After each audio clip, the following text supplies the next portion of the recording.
भदोही की आवाज, जनता का विश्वास, आकाश भूमि न्यूज, राष्ट्रीय समाचार पत्र व वेब न्यूज चैनल। मंडला आयुक्त ने कहा, बिना मेडिकल जांच के नहीं कटेगी चुनावी ड्यूटी। त्रिस्तरीय पंचायत चुनाव को लेकर कलेक्ट्रेट सभागार में आयुक्त विंध्याचल मंडल योगेश्वर राम मिश्र व डीआईजी जे रविंद्र गौड़ ने प्रशासनिक अधिकारियों संग बैठक शुक्रवार को ली। चेताया कि निर्वाचन ड्यूटी में किसी स्तर से लापरवाही की शिकायत मिली तो सख्त कार्रवाई होना तय है। इस दौरान मंडलायुक्त ने कहा कि चुनावी ड्यूटी लगते ही कर्मचारी अधिकारी के पुराने रोग उभर जाएंगे। बीमारी का बहाना बनाकर ड्यूटी कटवाने वालों की कार्यशैली को गंभीरता से लिया जाएगा। बिना स्वास्थ्य परीक्षण किए चुनावी ड्यूटी नहीं कटेगी। विकास भवन पर मेडिकल टीम तैनात रहेगी। जो लोग बीमारी का बहाना बनाएंगे उनका स्वास्थ्य परीक्षण होगा। बीमारी की पुष्टि होने पर ही ड्यूटी हटेगी। एआरटीओ को निर्देश दिया कि निर्वाचन ड्यूटी में लगने वाले हर छोटे बड़े वाहनों का समय से अधिग्रहण कराएं। पंचायत निर्वाचन के पूर्व ही जिला पूर्ति द्वारा पर्याप्त मात्रा में डीजल पेट्रोल उपलब्ध करा दिया जाए।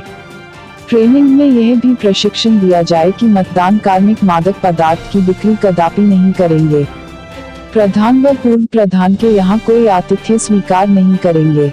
मतदान केंद्रों पर कोरोना वायरस से बचाव के लिए थर्मल स्कैनिंग, मास्क, सैनिटाइजर की व्यवस्था होनी चाहिए। बिना थर्मल स्क्रीनिंग के कोई मतदाता वोटिंग के लिए कतार में नहीं खड़ा होगा। सार्वजनिक स्थलों पर सोशल डिस्टेंसिंग का 100% पालन होना चाहिए। 3 अप्रैल से नामांकन प्रक्रिया शुरू होगी। इसका बेहतर इंतजाम हो जाना चाहिए। मतदान केंद्रों पर बिजली, पेयजल, शौचालय, रैंप आदि की उचित व्यवस्था होनी चाहिए। डीआईजी जे रविंद्र गौड़ ने समस्त सीओ व एसओ को निर्देश दिया कि क्षेत्रों में भ्रमण कर हर पहलू पर पैनी नजर बनाए रखें। मतदाताओं पर कोई प्रत्याशी किसी तरह का दबाव बनाता है तो तत्काल उसके खिलाफ सख्त कार्रवाई की जाए। वोटरों पर किसी तरह का दबाव नहीं बनना चाहिए। जनपद भदोही से सुरेश कुमार मिश्रा की रिपोर्ट। सर, किस तरह की बैठक थी? आज ये जो त्रिस्तरीय पंचायतों का हमारे यहाँ प्रबंधन है, जो पंचायत के चुनाव हैं उनके संदर्भ में ये बैठक थी। इस जनपद में 546 ग्राम पंचायतें हैं। उसके साथ ही साथ ब्लॉक्स के भी जो बीडीसी मेंबर्स हैं, न्याय पंचायत के सदस्यों का, जिला पंचायत के सदस्यों का चुनाव होना है। 3 अप्रैल से नामांकन शुरू हो जाएगा।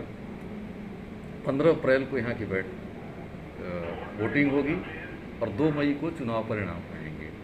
तो उनकी व्यवस्था के बारे में, उनके प्रबंधन के बारे में, शांति व्यवस्था कैसे रहे, इन सब के बारे में बैठक थी, जिसमें मेरे द्वारा और डीआईजी मिर्ज़ापुर परिक्षेत्र के द्वारा अपने सभी अधिकारियों से बात किया गया। उनकी जो इशूज़ थे इलेक्शन से वो बताया गया और जो पंचायत निर्वाचन आयोग की मान्यता है कि निष्पक्ष और शांतिपूर्ण चुनाव कराया जाए। कोरोना ने फिर दस्तक दी है, उससे कैसे निपटा जाएगा इस चुनाव में? कोरोना से निर्वाचन से कैसे न प्रभावित हो, इसके भी प्रबंधन की तैयारी की है। अगर आप थोड़ा सा पीछे निगाह डालेंगे तो भी 4-5 महीना पहले ही हम लोगों ने 12 जगहों पे उपचुनाव भी कराए थे और वहाँ पर भी कोरोना के प्रबंधन का पूरा ध्यान रखा गया था। इसके लिए जो हेल्थ डिपार्टमेंट की गाइडलाइन है और जो प्रोटोकॉल है उनका पूरा पालन किया जाएगा।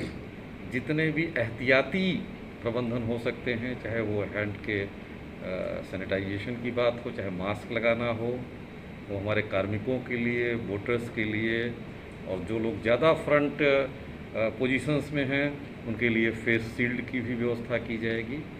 और जो हमारे सस्पेक्टेड अगर कहीं लगे, थर्मल स्कैनिंग होगी, अगर सस्पेक्टेड लगे कि इनको फीवर या कोई इस तरह के तो उनको अलग से बैठा करके एक डिटेल्ड इसके लिए मेडिकल एसओपी है, उसका पूरा पालन। जनपद में रोज़ कोरोना पॉजिटिव मिल रहे हैं लोग और ना कहीं मास्क है, ना कहीं सोशल डिस्टेंसिंग का दिख रहा है, वो चाहे प्राइवेट हो चाहे सरकारी विभाग हो। इस पर प्रभावी कार्रवाई की जाएगी। और सरकारी कार्रवाई तो होगी। आपके चैनल के माध्यम से इस जनपद के और जो भी लोग इस मैसेज को सुने उनसे ये भी अनुरोध है कि आप अपनी सुरक्षा और समाज की सुरक्षा, अपने परिवार की सुरक्षा के लिए मास्क जरूर धारण करें और कृपा करके ऐसा कोई स्थिति न आने दें कि हमको इसके लिए निरोधात्मक तरह की कार्रवाइयाँ करनी पड़ें। सर, एक आवश्यक सवाल। लाल बटन दबाकर चैनल को सब्सक्राइब करें तथा घंटी का बटन अवश्य दबाएं ताकि सभी वीडियो की जानकारी आपको मिलती रहे। आप अपने आसपास होने वाली घटनाओं की जानकारी हमें नीचे लिखे नंबरों पर दे सकते हैं। आप हमें ईमेल भी कर सकते हैं।